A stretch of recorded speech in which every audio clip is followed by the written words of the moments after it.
গভীর জঙ্গলের ভেতরে হঠাৎ করেই সবাই একটি ভয়ঙ্কর দানবের সন্ধান পায়।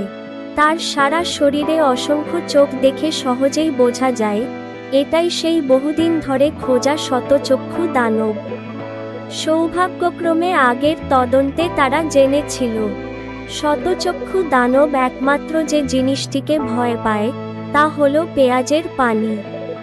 তাই আগে থেকেই তারা ভরপুর এক প্লেট পেঁয়াজের পানি প্রস্তুত করেছিল, যাতে দেখা মাত্রই তাকে পরাস্ত করা যায়। কিন্তু সামনে দাঁড়িয়ে তার সেই ভয়ঙ্কর ও রাজকীয় চেহারা দেখে সবাই কিছুটা হতভম্ব হয়ে যায়। তবুও দানবকে বশে আনতেই হবে, তাই ছোট সুই সুযোগ বুঝে হঠাৎ আক্রমণ চালায়। শতচক্ষু দানব তাদের উপস্থিতি টের পেয়ে যায়। বাধ্য হয়ে লম্বা চুলো এগিয়ে এসে আক্রমণে যোগ দেয়, কিন্তু দানবের শক্তির কাছে সেও পরাজিত হয়। উপায় না দেখে ছোট চাই নিজেই সামনে এগিয়ে সাহসের সঙ্গে দানবকে চ্যালেঞ্জ জানায়। একটি ছোট বাচ্চাকে দেখে দানব একদমই গুরুত্ব দেয় না, বরং আক্রমণের ভঙ্গি করে তাকে এগিয়ে আসতে বলে। আর কোনো উপায় না দেখে সাইয়ুমি সব পেঁয়াজের পানি নিয়ে সামনে আসে এবং সরাসরি আক্রমণ চালায়। অপ্রত্যাশিতভাবে অসতর্ক হয়ে পড়া শতচক্ষু দানব সত্যিই পরাজিত হয়। সুযোগ নিয়ে সাইয়ুমি তাকে বিষাক্ত রঙের পাত্রে বন্দি করে ফেলে। প্রথম দানবকে সহজেই বন্দি করা গেলেও পরবর্তী লক্ষ্য এত সহজ ছিল না। দানব তালিকার তথ্য অনুযায়ী পরের দানবটির গতি অত্যন্ত দ্রুত এবং শক্তিশালী।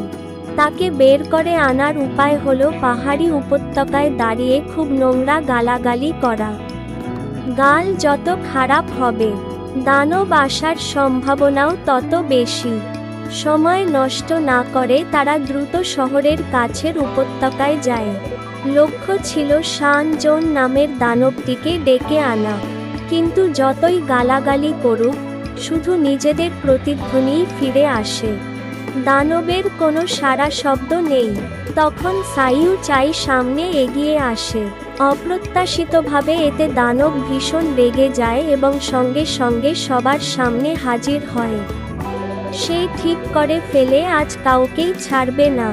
কোনো মতে সবাই বেঁচে যায়, কিন্তু দানবের ভয়ঙ্কর শক্তি দেখে সাইয়ু সুই চিন্তায় পড়ে যায়। ঠিক যখন দানব আবার আঘাত করতে যাচ্ছে, সেই সংকটময় মুহূর্তে সাইয়ু সুই একটি বিশেষ কৌশল ব্যবহার করে অবশেষে তাকে বন্দি করে ফেলে। এরপর তারা পরবর্তী লক্ষ্য খুঁজে পায়, ফ্যান মু মিয়ান নামের এক দানব। সে ময়লা হতে ভীষণ ভয় পায় এবং নিজের এলাকা নিয়ে খুবই সংবেদনশীল। বিষয়টি বুঝে তারা দ্রুত পরিকল্পনা করে। একটি দানবের মতো পুতুল বানিয়ে সাইয়ু চাই সেটিকে ফাঁকা মাঠে উড়াতে থাকে। অল্প সময়েই সবাই অবাক হয়ে দেখে দানবটি সত্যিই হাজির হয়েছে। প্রথমে ফ্যান মু মিয়ান ভাবে তার এলাকা দখল হয়েছে, কিন্তু সাইয়ু পং যখন মাছ ধরার হুক দিয়ে তাকে আটকে ফেলে, তখন সে বুঝতে পারে এটি মানুষের ফাঁদ। রাগে ফেটে পড়ে সে সাইয়ু পংকে শক্ত করে জড়িয়ে ধরে। ঠিক তখনই সাইয়ু সুই ও অন্যরা এসে তাকে আঁকড়ে ধরে। সংকটের মুহূর্তে সাইয়ু মি পানির বন্দুক নিয়ে এসে দানবের ওপর জোরে পানি ছিটাতে থাকে। শরীর ভিজে ময়লা হয়ে গেলে ফ্যান মু মিয়ান অবশেষে আত্মসমর্পণ করে। এরপর আসে কিংবদন্তির ইয়ান থি শো, যাকে একবার কেউ বেয়ে উঠলে সে চিরতরে আটকে যায়। এক দুষ্টু বাচ্চা ভুল করে এতে উঠে পড়ে এবং আর নামতে পারে না। পরে জানা যায় এটি আসলে ঘুমন্ত ইয়ান থি গুই। দানব জেগে উঠে সবাইকে নিয়ে আকাশে উঠতে শুরু করে।